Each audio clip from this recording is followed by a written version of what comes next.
Dunia medsos itu kan tidak seperti yang kita lihat pada kenyataannya. Jadi ada kasus, ada misteri, juga ada semacam rahasia di balik penampilan di medsos. Hola netizen yang berbakti, Farel Aditya masih menjadi gunjingan netizen yang terhormat usai dramanya dengan Dr. Richard Lee. Kini diketahui ia pernah bergabung dalam grup penyuka sesama jenis. Hal itu menjadi sorotan lantaran Farel memiliki kisah masa lalu yang mengagetkan. Farel Aditya diduga pernah bergabung dalam forum kaum pelangi atau sesama jenis daerah Sumatera Utara di Facebook. Jejak digital menunjukkan bahwa Farel memang pernah bergabung dan berinteraksi dengan pengikut lain di grup tersebut. Istilah-istilah yang biasa digunakan kaum LGBT pun digunakan oleh Farel Aditya. Contohnya dari istilah yang pernah digunakan Farel adalah top, ditujukan kepada gay yang memposisikan diri sebagai laki-laki dalam hubungannya. Contoh lainnya adalah istilah stay yang biasa digunakan untuk menyatakan tempat tinggal. Akun Facebook atas nama Farel Aditya pun pernah mengirim cuitan beberapa kali dalam forum pelangi Sumatera Utara tersebut. Lantaran namanya terus menjadi sorotan, sejumlah netizen yang budiman pun sontak menanggapi dengan penuh keheranan. Belum ada klarifikasi dari Farel Aditya terkait hal ini. Nah, gimana nih menurut netizen yang maha benar? Silahkan berkomentar ya. Gue mah setuju banget dibilang gak tahu diri sama gak tahu diuntung ya. Ini bukannya gimana-gimana. Farel nih dengerin ya. Silahkan aja kalau misalnya lo emang gak kuat lo keluar dari itu sekolah, silahkan. Karena yang rugi juga bukan gue, yang rugi itu elu. Cuma nih masalahnya Farel yang menjadi orang-orang itu kesel adalah lo playing victim. Lo bikin VT, bilang kalau misalnya ditagih sama Dr. Richard semua biaya yang udah dikasih, puluhan juta itu kan segala macam. Gimana cara bayarnya, jual ginjal dan lain-lain. Yang bikin rame kan lo Farel. Karena kan sebenarnya lo bisa ngebahas itu berdua aja sama Dr. Richard. Mintalah keringanan, mintalah apa, kasihlah penjelasan dan lain segala macam. Lagi pula menurut gue ya nih, duit puluhan juta buat Dr. Richard mah kecil. Dia nagih balik duitnya kayak gitu juga mungkin biar lo tuh berpikir dua kali kalau misalnya lo pengen pergi gitu loh. Ini masa depan lo nih udah terang loh Farel, udah ada yang mau bantu lo ya kan. Kalau misalnya pun lo nggak bisa seperti yang dia inginkan jadi dokter atau apalah itu ya, lo kan bisa ngomong gitu loh, kayaknya aku nggak sanggup deh, karena emang nggak semua manusia itu sanggup jadi dokter gitu kan, otaknya nggak sepinter itu. Mungkin saat ini lo ngerasa kayak udahlah gue bisa cari duit kok dari TikTok, buka endorse dan lain-lain. Cuma nih masalahnya Farel, nanti 10 tahun ke depan, 15 tahun ke depan lo akan menyesal dengan keputusan yang lo buat sekarang. Itu yang orang-orang lagi pada greget mencoba untuk ngasih tahu lu. Ya tapi nggak apa-apa, ini kan hidup lu, keputusan lo gitu, pilihan lo. Cuman jangan playing victim gitu loh. Orang normal nih, gua pun ya kalau misalnya ngebantuin orang kayak lu, gue juga kan minta kok semua bantuan yang gue kasih. Itu normal, orang tua gue aja nih nyekolahin gue yang anaknya emang udah kewajiban mereka gitu kan nyekolahin gue, tetep aja gitu. Kalau misalnya gue macem-macem gak sesuai sama yang mereka kasih, tetep aja ditagih Farel. Ini pelajaran juga sih buat kita semuanya dan juga bukti gitu, nggak semua orang pantas dibantuin. Kalian udah pernah kayak gini nggak? Jadi kalian itu bawa mobil ya kan, di jalan, mobil sewaan atau mobil apapun itu terserah gitu kan, tiba-tiba ditabrak sama motor. Padahal kalian nggak salah, kalian diem doang gitu kan, tiba-tiba motor yang nabrak ini malah jatuh. Terus kalian keluar, kalian lihat mobil kalian ternyata lecetnya parah sampai benar-benar harus dibawa ke bengkel dan itu biayanya nggak murah. Tiba-tiba orang yang nabrak ini jatuh gitu kan, terus dia bilang kayak gini, aduh pak, kasihanin saya orang miskin, orang kecil.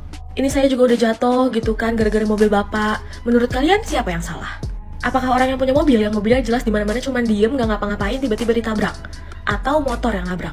Kenapa ya perkataan orang kecil atau orang miskin gitu ya selalu jadiin tameng? Padahal kita nggak ada yang pernah nge-labelin dia kayak gitu.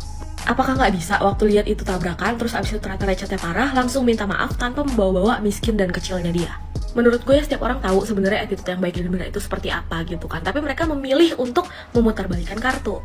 Akhirnya muncullah istilah jangan terlalu baik dengan orang karena nggak semua orang itu bisa dibaikin. Terus tentang slide yang kayak ini berdoa aja kepada Tuhan dan lain-lain, ya benar gitu loh. Tapi kan diajarin juga di agama untuk mengakui kesalahan. Iya nggak sih? Apa gue yang salah di sini pemahamannya? Gimana tuh?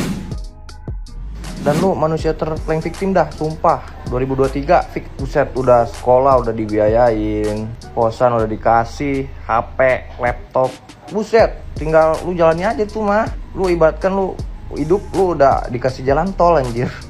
Dan lu gampang banget bilang pengen berhenti sekolah. Lu bayangin deh, lu punya anak nih ya, lu capek-capek nih cari duit kerja, capek-capek nih nyari kerja nih, nyari duitnya.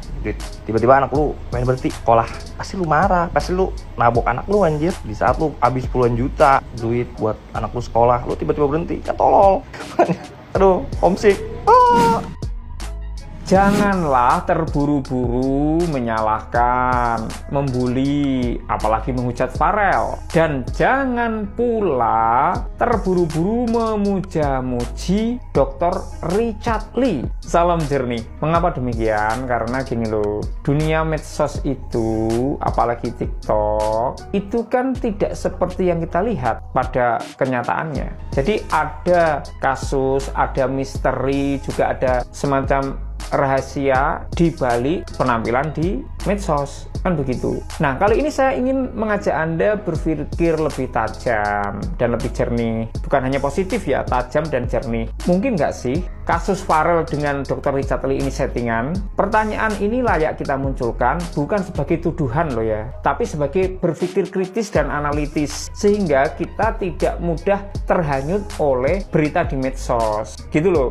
Nah, kenapa pertanyaan ini layak muncul? Karena bayangkan, baru seminggu atau 7 hari, Farel tiba-tiba memutuskan akan keluar dari sekolahan yang sangat bagus, mewah, kemudian juga gratis, bahkan biaya makan dan kosannya dibiayai oleh Dr. Richard Lee. Bukankah itu keputusan yang naif, sembrono, dan mohon maaf, agak goblok? Kalau kita lihat dari video-video Farel selama ini, kayaknya nggak mungkin tuh Farel melakukan itu, karena dia adalah orang yang cerdas dan orang yang tabah ketika ditinggal dan mohon maaf disia-siakan oleh kedua orang tuanya, bahkan kesulitan untuk membuat surat kartu keluarga.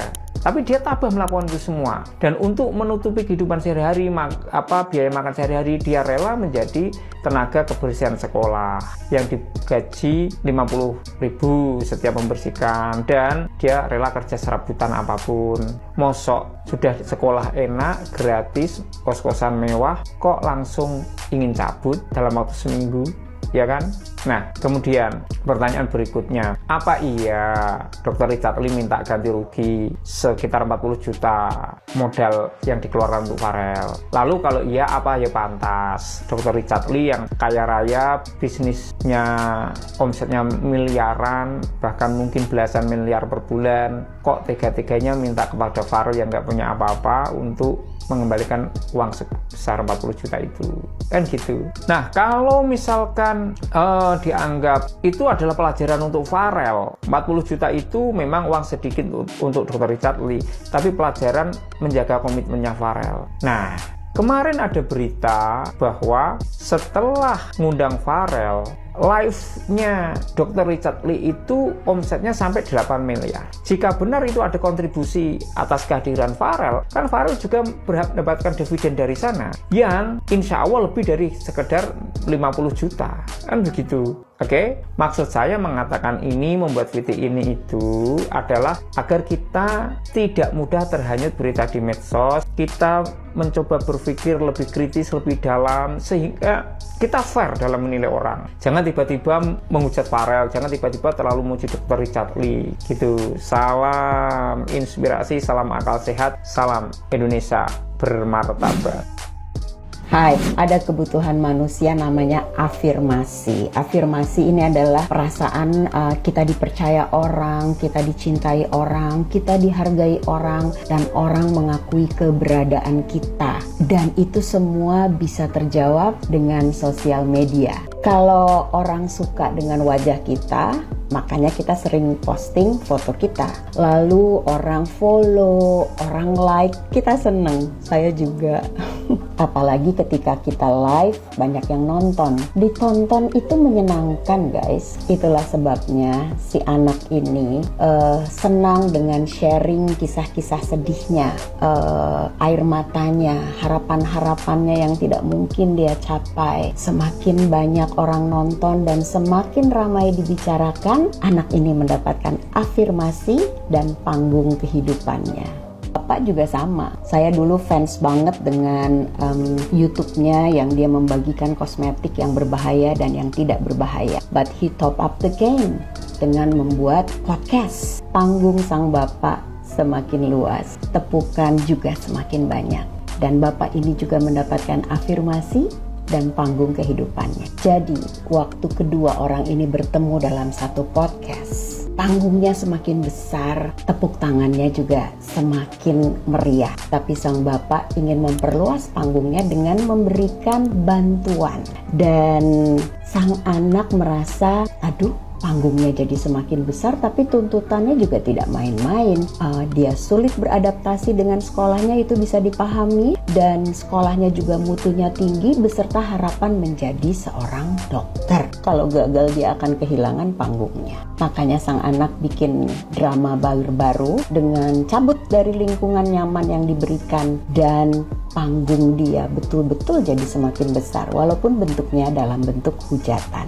Sang bapak juga mengeluh dan semakin banyak netizen yang mau menepuk-nepuk pundaknya. Sang bapak juga mendapat panggung yang lebih besar. Seandainya bantuan itu tidak diekspos dalam podcast, jadi beban si anak juga tidak terlalu berat. Kemudian diberi waktu untuk beradaptasi, kemudian dianalisa lagi.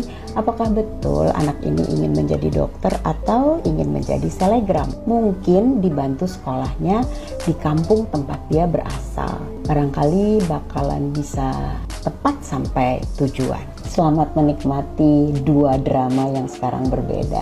At the end of the day, it's only a drama.